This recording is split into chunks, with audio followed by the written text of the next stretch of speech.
Aloha everybody and welcome to Facing Our Future. I'm your host, Representative Angus McKelvey, and again we explore many of the subjects and challenges facing us in Hawaii and all over the world as we face our future. Two things that have been in the news quite a bit moving to the future has been healthcare, Obamacare, and the Hawaii Health Connector. Much has been said about the Hawaii Health Connector, but where is the truth of the connector? Where are they at today? And are benefits of insurance and coverage for all of us arriving because of the connector, and what are the challenges ahead for Hawaii and the country as a whole as we move towards trying to cover every American under the ACA? And on that line, I'm glad to be joined by our host, Tom Matsuda of the Hawaii Health Connector, Executive Director Interim. Aloha and welcome to our show. Thank you for having me. So we'll start off right there. What are you shilling today, Tom? Well, I'd just like to make sure that people understand what's actually happening with the connector. There's a lot of news from the past, but people may not know what's happening right now. So what is happening right now? Actually, but let's take it back a step, I think, so our viewers and others have a common frame of reference.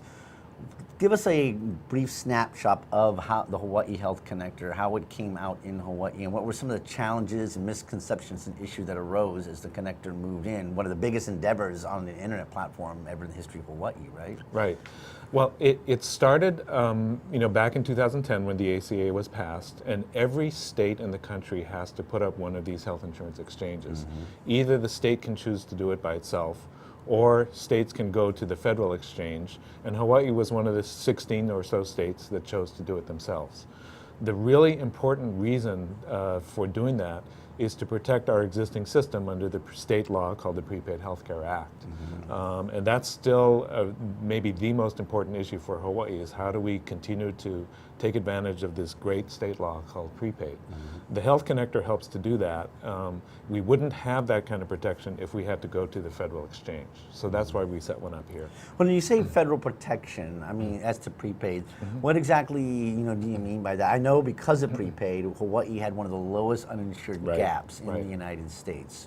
And it's because of prepaid that's happened. What would a federal exchange do you think, that would have eroded prepaid and perhaps endangered this small gap that we've developed? Well, the great thing about prepaid in this state is that the protections that working people get for health insurance from their employers, the standards for that are much higher than under the Affordable Care Act.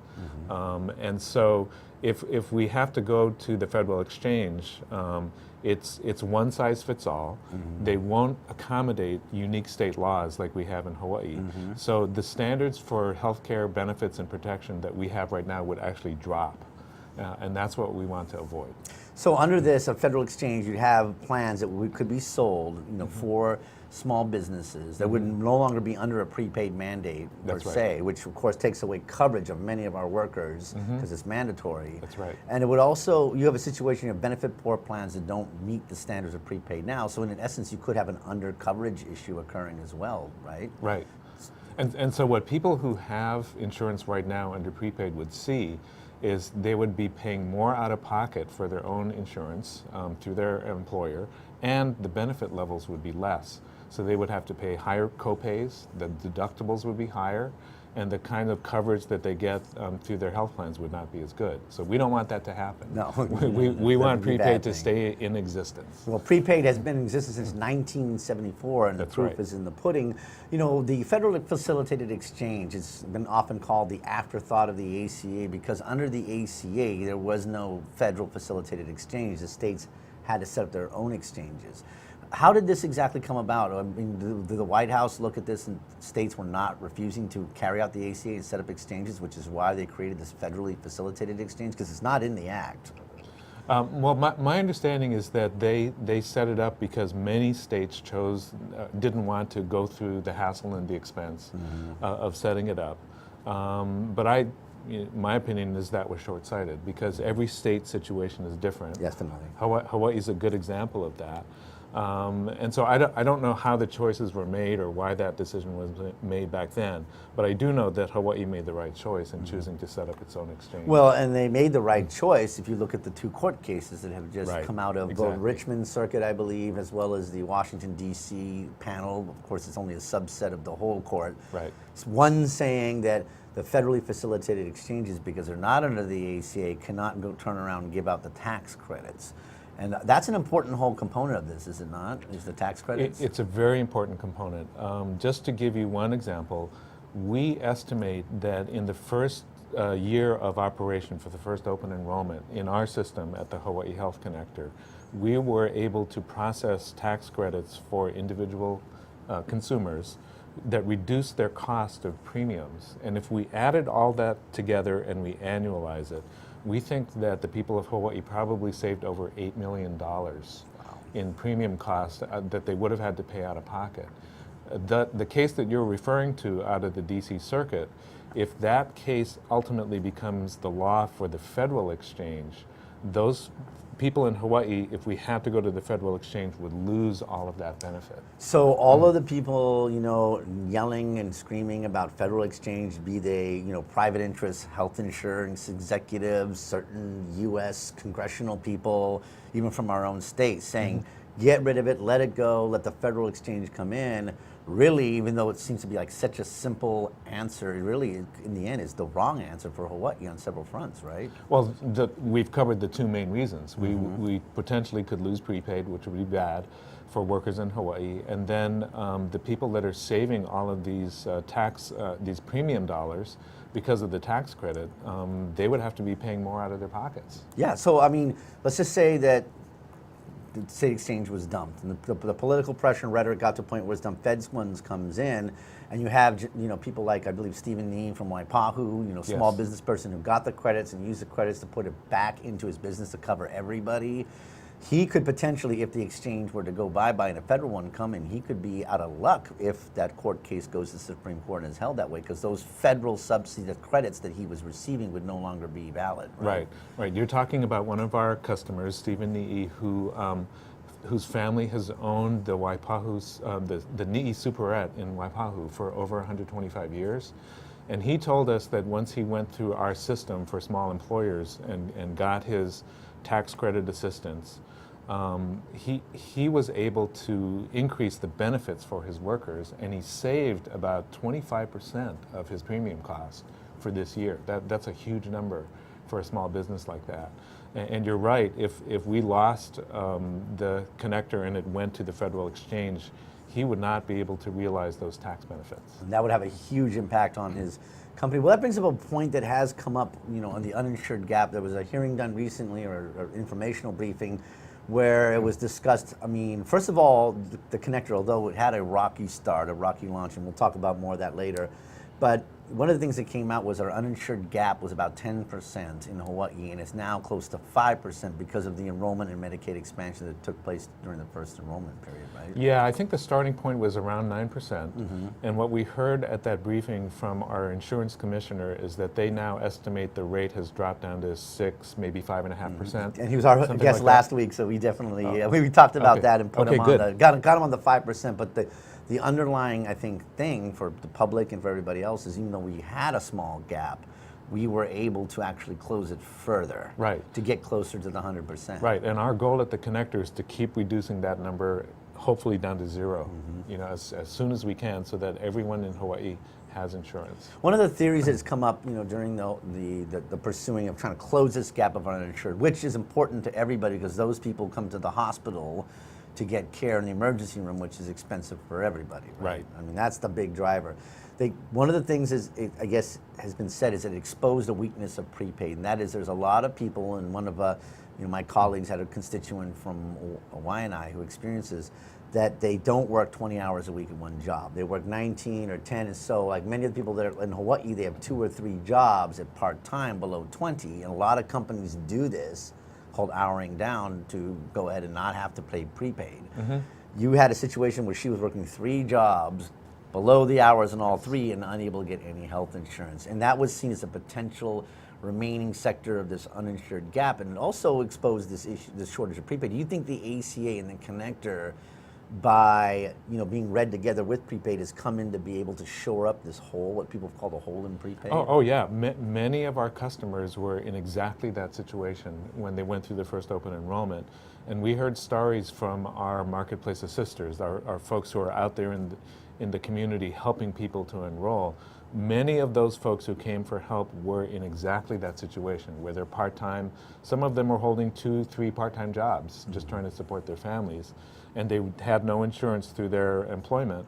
We were able to get them enrolled, and many of those folks are eligible for that tax credit, for the tax subsidy, to reduce their premium to make it affordable for them. So we're trying to reach out to as many of those people as we can to help them understand that maybe under this new system they can afford health insurance for the first time. Is there an effort by the Connector to be strategic in your, and you know, one of the things we talk about on this show periodically, all the time, is data, the power of data, and using it to be able to do much more with much more limited resources. Given the downsizing of the Connector through funding, the questionability of the federal funds that have been secured, along with this gap, is there an effort to use data from Department of Labor, Industrial Relations, or others to identify who these part-time workers are and to target them directly so that they might be brought into the next enrollment period and really help to close the gap? Yeah, we're working on that right now. We're trying to identify which industries, like restaurant workers, hotel, where there's a lot of part-time workers, and then go through those folks to help them understand, the opportunity that they have. So some of it's data-driven, some of it is just community networking to make sure, especially in rural areas, that we know how to get to people who are part-time or just not employed and need to get insurance. We're working on all of that for the next go-around. Are you doing any kind of targeted outreach via posters or mailers to that group? Like, for instance, using the Chamber of Commerce's and other entities to blast the members, maybe having the posters that you see for some of these other issues posted up at the work site, or to the employer, to work with them saying, hey, by the way, when you send out your next check or whatever, if you can include this, or send this email on to your part-time workers so they know insurance is available. I mean, there's a benefit to the business to give this information to their employees, is there not? Oh, absolutely. That's one of our main channels that we're going to be working on. But if I can say this to your audience, say whatever you like to our audience. if people out there have any ideas or know of any connections that we should take advantage of, to reach out to people who are part-time workers who are struggling to make ends meet and don't have health insurance, those are the people that we want to reach. And if there's a community organization or a network or something that we can tap into to get the word out to these people, we would really like to know about that. And you can call us, or actually there's a comment line on our website that you could use to get this information to us to help put together, as Representative McKelvey is saying, the most effective way to reach these folks with the dollars that we have.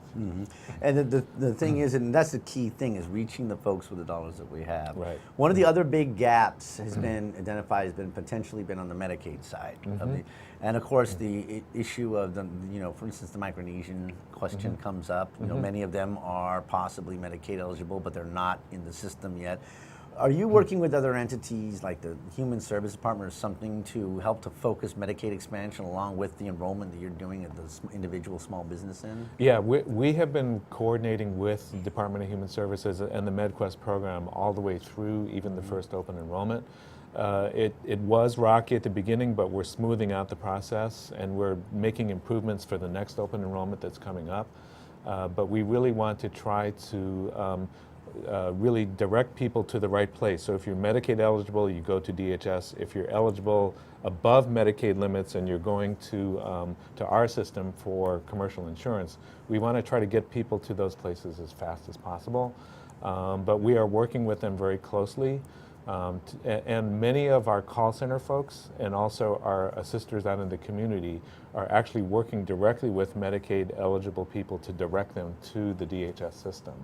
What about those who've said, okay, you have your KUKUA, your sisters out there, they're going to try to go out and to identify those for Medicaid, but then we also have state eligibility workers as well, whose job is to enroll people in Medicaid. Do you think that because there's such a potential on paper, commingling of interests, that such duties of Medicaid outreach could be taken by DHS, or are there federal limitations on what these entitlement officers could do? They cannot go out and proselytize or give information, but they can receive and process it. Does that reason why the connectors are still important? I mean, your outreach people are important for Medicaid? Yeah, actually, that's a very important point.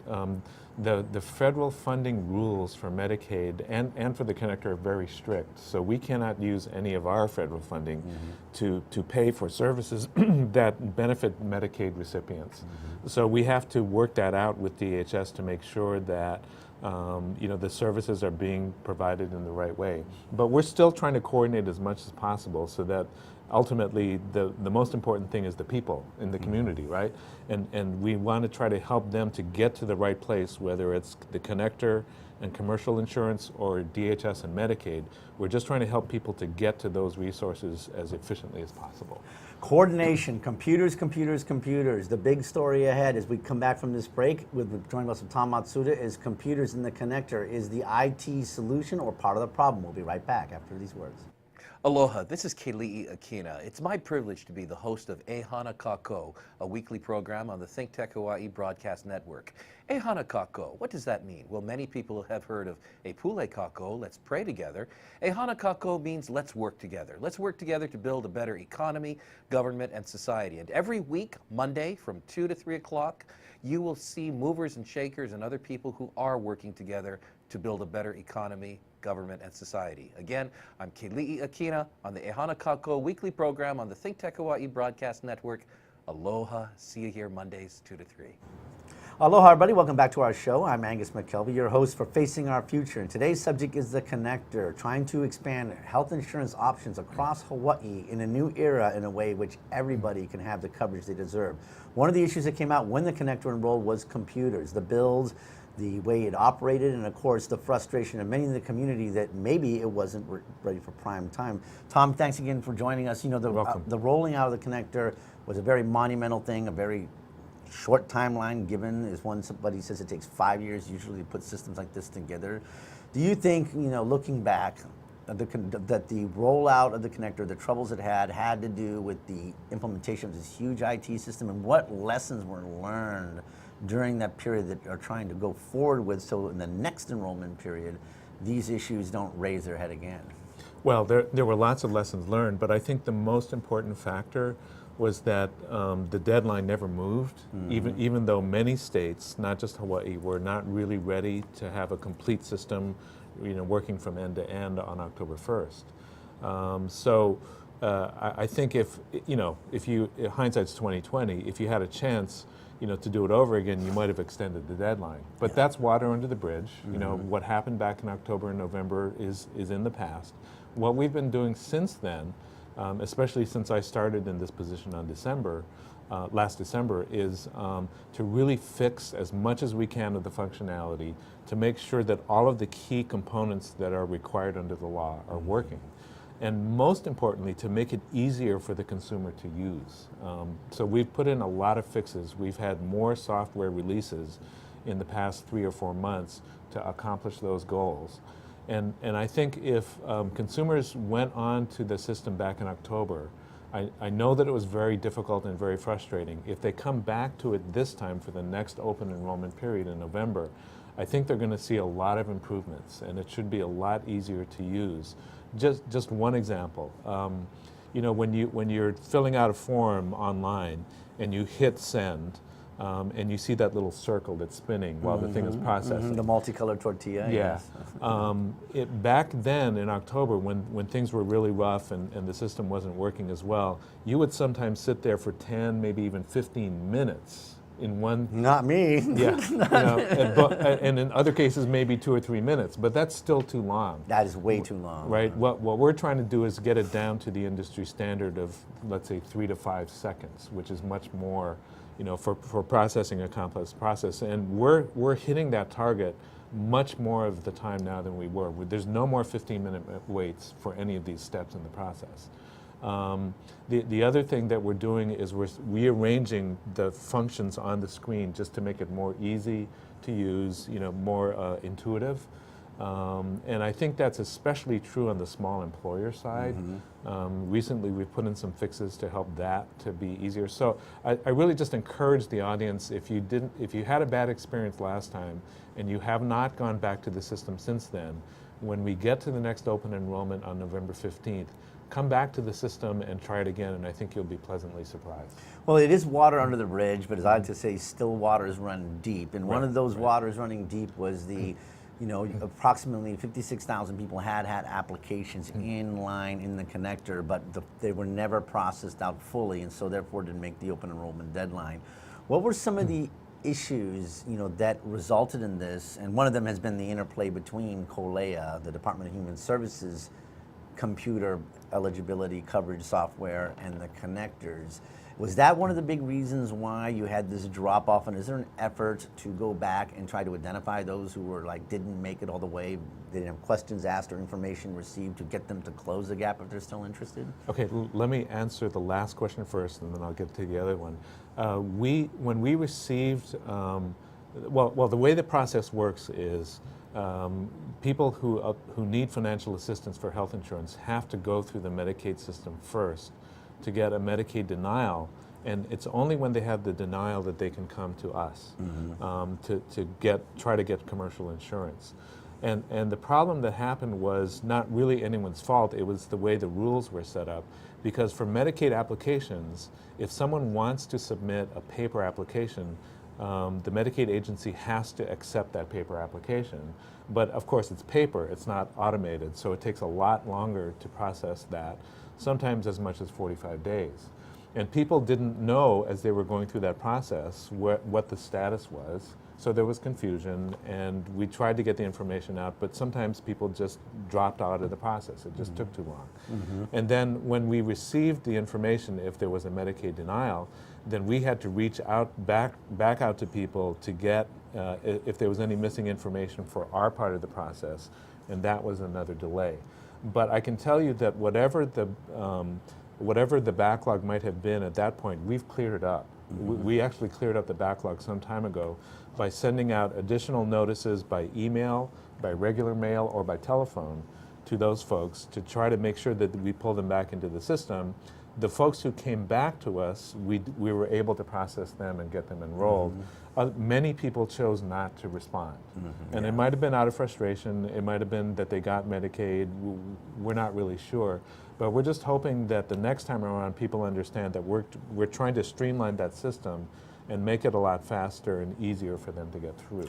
One of the things that's been discussed has been using or working with the Office of Information Technology for the state to use Hawaii.gov, which is the big, huge, fat portal the state has that is well populated through search engines everywhere, to try to create a gateway, no wrong door gateway. You know, so you can go in there and then you basically have the options. You think you're Medicaid, you're not, and then you would go down either channel. And it sounds like to proceed, in parallel almost, instead of one before the other. Is that something that is still being discussed and ongoing for the next enrollment period? It's being discussed. It has not been announced yet because we're still waiting to work through the details. No, it's fine, because I think the important message is we're trying to solve the problems that happened last time, but we have to work out exactly how this is going to work operationally and technically, and then we have to get our federal partners to approve the process. Now, there's been a big, issue with the vendors who built the COLEA system and the vendors who built the system that the connector other states and the federal government use, that they weren't talking with each other very well, or when you have a pass off of information, the additional information needed, there was no, is that as you work closely with both entities and really pull them together, is that something you're really focusing your fire on, is creating a trend? Absolutely, yeah, we're working on that right now. And a lot of it is applying what you said earlier. We learned a lot of lessons learned from the last time. And so both the Medicaid agency and the connector are working very closely with OIMT to solve some of these problems. And I have to say that right now the focus is on problem solving. That's huge. Yeah, to just make it better for the people of Hawaii, to make it easier for the system, to use this system. That also goes ahead and validates the money that was put in. And a lot of people think, okay, well, it's $200 million, you spent $200 million on this, but the reality is you didn't spend $200 million on this, you only spent a portion of it, right? Yeah, that's right. The basic contract to build our IT system was $58 million out of that, and we have not spent all of that money yet. So the build of the process is still going on. We're still trying to improve it, but it's a basic misconception. We did not spend $205 million on this system, and there's still quite a bit of the federal grant that is still not used and not obligated, and we're trying not obviously to to waste any of that funds. We're trying to use what we have to finish building the system under the contract. But other states are facing this issue too, right? They're going to Rhode Island and others going to the Fed saying, hey, this is still technically, because they made a really interesting gray line here. They said you cannot use the money for operations, maintenance, but you could use it to finish the build, to make it more functional. In other words, and of course, states are using that gray line to really push that a lot of the work being done is in that realm. Is that an argument you have made in the federal government? Yeah, I mean, the basic standard is whether or not you're still establishing the marketplace. And we are still establishing the marketplace. It's not just the technical build, but we're also, part of establishment is to reach out into the community and make sure that everybody understands what this new system is that's available, and then get them to come into the system and sign up. So we're making that argument. It is a gray line, and we're trying to do as much as we can to enable us to use the federal money to establish this system. Do you think the feds are warming up at all, given that all the states, particularly blue states, are coming in there saying, hey, please, especially when you look at the fact that without the ability to use the existing funds, could it jeopardize the state exchanges, which is what brought this whole federal facilitated thing up to begin with, right? Isn't it in the best interest, you would think, of the feds in D.C. to let you guys use the money to make it a winner? Right, and remember, the basic requirement is that every state has to have one of these exchanges. So let's use the funds to set it up the right way. Exactly, and that's a big thing. So there is the possibility going forward in conversations to use more of that unencumbered grant money to finish this, to carry it out and carry forward without having to look for outside resources to continue to this important work, right? We're working on that as much as we can. Well, yes. But anything we can do to make sure we can facilitate that is huge. Now, some have said, hey, you know what, the 200, again, erroneously, 200 million spent, and therefore we shouldn't allow them to use any of the existing grant or future grant money because one politician said it's throwing good money after bad. Now, the argument being that the money should basically not be spent and the Fed should come in and do an exchange because that would be cheaper, that would be a better use of federal taxpayer dollars. But the opposite is true, isn't it? If you were to go down that road. It would not be cheaper. I would. To set up a connection between Hawaii and the federal exchange would take a lot of funds and a lot of work. It's not where you flip a switch and automatically it's on. But the other thing is, it would actually cost more and raise premium prices because the fees that are charged in the federal exchange are 3.5% on the plans that are sold. In Hawaii, what our board of directors authorized was a 2% fee on the plans that were sold. So that's another cost difference. But I think the main thing is establishing this would cost a lot of time. It would be a lot of time and money, and it would be very complex to set up a connection to the federal exchange. It would cost possibly more than $200 million, right? I have no idea how much. We haven't looked at that, but it would be expensive. Yeah, well, and then you're not doing anything to for the existing money that's been given. So you have and then we have to tie in our first part of our conversation, which is the effect on prepaid and people possibly losing their insurance, the premiums going up. Right.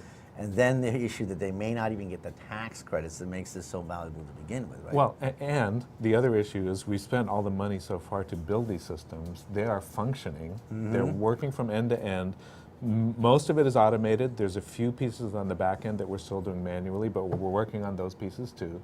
So why would you take an operation that's working from end to end and just say goodbye? I mean, it doesn't make sense. And the state does, the feds don't automatically get this. I mean, the Hawaii Health Connector, correct, is a 501c3. That's correct. So all of the things it owns the private entities. So it's not like this belief or misbelief that the feds are going to come in and say, okay, we're going to use all this money, get all the equipment, get all of the contracts, get all the builds and everything for the federal exchange. They would almost have to go, they're doing that in their own track, in their own world, right? Yes.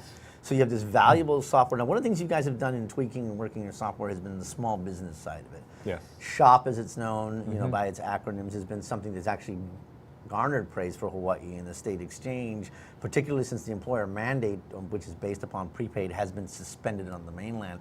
As you go forward and you're looking at the builds that you're getting, the final ones, and you're customizing the SHOP engine, do you see a value both from revenue in the future of offering this to states who are going to have to, do an employer-mandated coverage system in 17? Well, I hope so. I mean, the thing that is mandatory under the law is if people want to get the small business tax credit, they have to purchase their plans through the connector. But we're much more focused on, we know about that piece, but what's more important as an opportunity is to make this service more available and more attractive to small businesses, to save them administrative time and cost and headaches, to help them enroll in insurance that's hopefully more affordable for the owners and managers of small businesses so that they can get their workers enrolled easier. And one of the things that we would like to explore is to see if we can make that part of a bigger package, because usually businesses purchase an array of different services, long-term disability, health insurance, workers' comp and other things. And if there was a way for us to be part of that to make it more convenient for business owners to do that all in one place, one-stop shopping, we'd like to explore that possibility to make it easier for owners and hopefully cheaper. And then your other question is, is there a chance that other states might want to use our system? Our understanding is that our functionality is way ahead of the federal exchange for SHOP, and it's probably ahead of most of the other states. Many states have not opened their SHOP functionality yet, or if they have, it's very basic, and a lot of it is manual. But ours is basically working from end to end. And we have the prepaid functionality built into the system. So, there might be an opportunity out there for us to have other states use our system. We'd like to look into that, see if that's a possibility. Well, there you go. Small business could be the big beneficiary of a new connector, particularly SHOP. But looking ahead, how can businesses really take advantage of these new things? And what can be done about the paper chase to ensure that things don't slow from the speed of bytes to the speed of paper? We'll be right back after these messages. Okay, this is ThinkTech, and one of our favorite shows is Hawaii, the State of Clean Energy. And it goes 4 to 5 every Wednesday right here from ThinkTech in Pioneer Plaza at the core of downtown Honolulu. And my co-host is Ray Starling from Hawaii Energy. Ray, do you like the show? I love the show. It's great to see all the new people coming in with new ideas about how to save energy, get us off of fossil fuel, and that's what it's all about. So Hawaii, the State of Clean Energy, see us on Wednesday afternoons at 4 o'clock. I knew he'd say that. Thanks, Ray. Aloha, everybody. Welcome back to Facing Our Future. I'm your host, Representative Angus McKelvey, and we're joined with Tom Matsuda, Interim Executive Director of the Hawaii Health Connector. And, that is one of the things that has come out, Tom. I know you're going to jump into SHOP and the businesses, but you are the Interim Health Director. A lot of people have said when you came aboard, the ship was about ready, has hit the iceberg and was headed to the bottom of the ocean. You did a yeoman's job of floating this thing and getting it back to port and patching it up and moving it back out into the high seas. But, this was an interim thing for you. You did come from the governor's office. And, from our understanding is you are getting ready to transition back and out. So as a captain who's leaving a ship that has successfully been raised off the reef of Italy and moving forward into the ocean, what do you think is important that the board look for in this next captain, this next executive director, to continue to move this thing out of the troubled waters from whence it came into what should hopefully be smooth following seas ahead? Well, the connector is shifting right now. We were basically a startup organization and had to launch this very complicated operation, very complicated IT system to comply with Obamacare. But now the build is almost done, and we're shifting much more into just a going concern, an operating business that's a nonprofit that's designed to fill this very unique function in the state. And I think what the next director, there's several things that need that would be helpful. A good knowledge of the insurance industry and how it's changing. That's an important piece that I actually don't have. I don't have that kind of background. And because there's this, I think people just don't understand how much of a change is happening in the insurance world that's mandated by the federal law. And this state-based marketplace called the Connector has a very unique function that is going to hopefully make it easier for consumers to acquire insurance and understand how to use it. So in making this change to an operating business, our focus is going to be much more about consumer assistance, consumer service, about public education, and to really help close the gap on the uninsured and make sure that as many people as possible take advantage of these tax credits, because they can save a lot of money from that. So you have to have insurance knowledge. You have to be able to manage a nonprofit that is going to have to become lean and mean. Oh, yes. In its operations. And then obviously the relationship with the legislature and with the state administration is critical for Medicaid, for accountability, and for wise use of taxpayer dollars, and to get us to a point where we don't need taxpayer support anymore, hopefully within the next year or two. That's a tall order, but if you have the right person in the position, it can be done.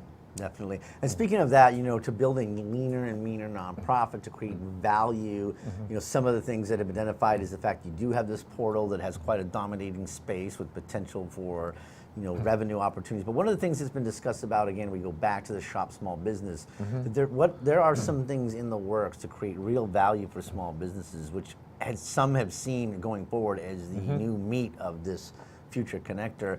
What are some of those things? I mean, there's two issues that have come up. One has been the ease of being able to compare different products and such, and the other one was this thing called being able to pull all of everything into one bill. What exactly are those two initiatives? So right now, before the connector existed, if you're a small business and you're looking for insurance, most of the time you either have to go to the insurance company yourself and just see what their products are, and then go to the other companies and just compare, which takes a lot of time. It's very tedious. Or you work with brokers who usually are working for one company, and they want you to buy their products. So it's hard to find out exactly what's out there in the marketplace so you can shop and compare. What we provide on the connector right now in our system, for the first time ever in this community, is the ability to see plans from different insurance companies side by side. And you can compare the benefits, you can compare prices, and that way you can make an informed choice of the plans that best fit your situation, for your workers. And hopefully reduce cost, right? By seeing which one of these plans, if you have two plans side by side and one's cheaper, you're going to choose the cheaper one. That shop and compare feature, as I said, is now available for the first time. And if you want an analogy, it's a lot like going on to, let's say, Travelocity or Kayak or Orbitz, where you put in your itinerary. You want to go from Honolulu to San Francisco, right? And you can see the different airlines, the different ticket prices, the different itineraries. That's essentially what our system does. And it's supposed to really help owners to save time and to make better choices. So that's one thing that's already up and running.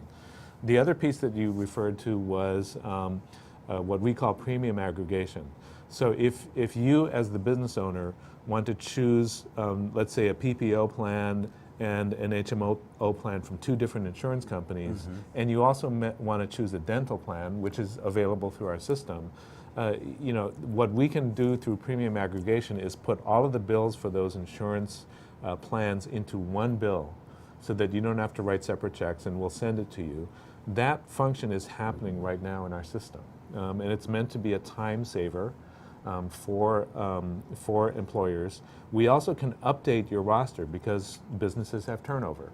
So as that happens, owners can come into our system, update the employee roster, and we can make plans available for the new workers. We can cancel plans for the ones who are leaving. And we're just trying to make it easier for small businesses to take care of this part of their business and do it online without a lot of hassle or a lot of expense. And the shop and compare on the connector site is different than the rate disclosure that's on the insurance commissioner site, correct? I mean, the one on the insurance commissioner site was discloses all rates as static. You still have to go side by side, but from the connector one is more of a dynamic comparison, is it not? You can plug in, what your employees are and get the options to compare, Right. as opposed to have that to manually go back and forth. Right, and it's not just price comparison, it's also benefit comparison. So you can That's actually, critical. right, and so you can get up to 3 plans at once and put them side by side and just look across and see, what is it for hospitalization, what is it for, for pregnancy or maternity, and you can just compare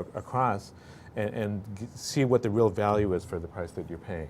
And well, that's important too, because one of the dings on the premium aggregation from my good friend from Manoa was that you only have 2 carriers on the exchange, Kaiser and HMSA. Yes. And his tongue-in-cheek was, well, you get 2 bills instead of 1.